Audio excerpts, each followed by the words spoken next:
Salam sejahtera untuk kita semua. Pelajaran sekolah sahabat dengan tema utama Misi Allah, Misi Saya.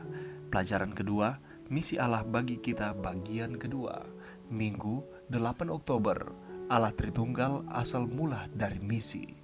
Misi dari Allah di dalam kitab suci menempatkan Yesus yang terdepan dan terutama sebagai satu-satunya jalan keselamatan. Kristus sendiri menyatakan, "Akulah jalan dan kebenaran dan hidup. Tidak ada seorang pun yang datang kepada Bapa kalau tidak melalui Aku." Tetapi Yesus juga menolong kita untuk mengerti sentralisasi Allah Tritunggal dalam misinya. Semua yang Kristus lakukan semata-mata hanya untuk atau dari Bapanya di surga. Tetapi kita harus selalu ingat bahwa misi Yesus tidaklah dimulai ketika dia datang ke dunia ini. Dia telah menerima itu dari Bapa bahkan sebelum penciptaan dunia kita ini. Untuk itu, Allah telah merencanakan penjangkauannya kepada manusia bahkan sebelum dia meletakkan fondasi planet kita. Dan dia benar-benar ingin masuk dalam sejarah manusia supaya bisa melaksanakan tujuannya. Anak menciptakan dunia, dan setelah genap waktunya, Allah menunjukkan kasih-Nya dengan mengirimkan anaknya ke dunia. Anak pun datang, mati di kayu salib, dan mengalahkan dosa. Kemudian, Roh Kudus pun datang ke dunia dikirim oleh Bapa untuk meyakinkan dunia, dan saat ini melanjutkan misi dari Bapa dan Anak dengan cara memberikan kuasa dan mengutus umat Allah dalam pekerjaan misi. Bacalah Yohanes 20 ayat 21 dan 22. Bagaimanakah pengertian bahwa misi itu berasal dari Bapa, Anak, dan Roh Kudus yang membentuk misi kita? Walaupun kata Trinitas tidak ditemukan di dalam kitab suci, bukti bahwa misi berfokus pada 3 pribadi atau Trinitas ini sangatlah banyak. Sebagai contoh, sesudah kebangkitan, Kristus menampakkan diri kepada murid-muridnya dan menjanjikan kepada mereka, "Dan aku akan mengirim kepadamu apa yang dijanjikan Bapakku. Tetapi kamu harus tinggal di dalam kota ini sampai kamu diperlengkapi dengan kekuasaan dari tempat tinggi." Di sini kita menemukan fakta tentang misi kealahan itu dalam satu kalimat. Janji Bapa, jaminan dari Anak terhadap penggenapan janji itu, dan janji itu sendiri, yaitu datangnya Roh Kudus. Kita telah mempelajari bahwa misi itu bukanlah milik kita. Misi itu milik dari Allah Tritunggal, dan dengan begitu, misi itu tidak akan gagal. Bapa, Anak, dan Roh Kudus terlibat semuanya dalam pekerjaan penyelamatan jiwa-jiwa. Mengapa Anda seharusnya menyadari bahwa pemikiran ini sangatlah menghibur? Pada saat ini, mari kita fokuskan pemikiran kita untuk melihat secara singkat mengenai konsep Trinitas di dalam firman Tuhan. Firman Tuhan tidak secara eksplisit menyebut Allah sebagai Tritunggal atau Trinitas. Itulah sebabnya kebenaran tersebut sering dipersoalkan. Banyak yang menyatakan bahwa kita menyembah 3 Allah, yakni Allah Bapa, Yesus, dan Roh Kudus. Tetapi tidak seperti itu.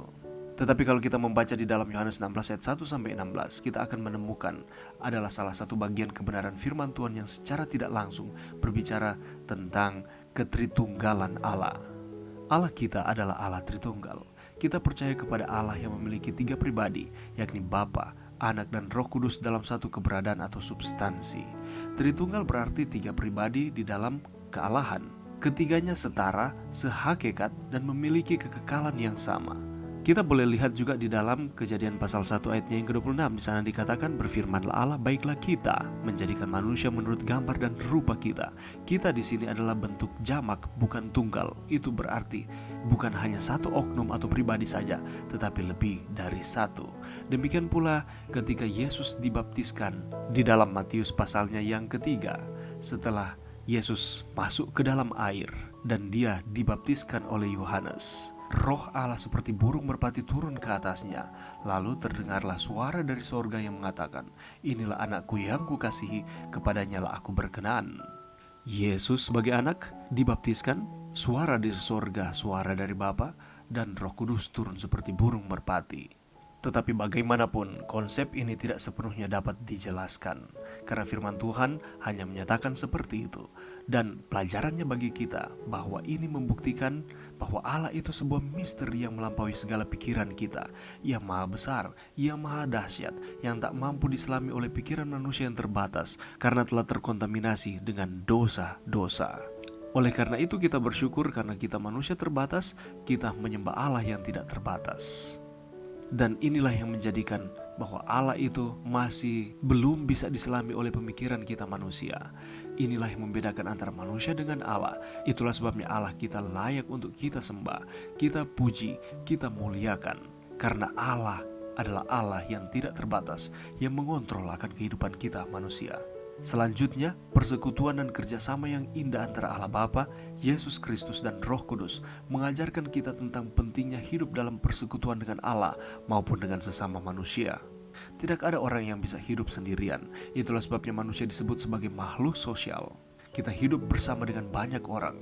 Dan sebagaimana Bapa, Anak, dan Roh Kudus hidup dalam keharmonisasian, demikian pula dengan kita. Kita harus hidup secara harmonis, baik dengan Allah kita maupun dengan sesama manusia.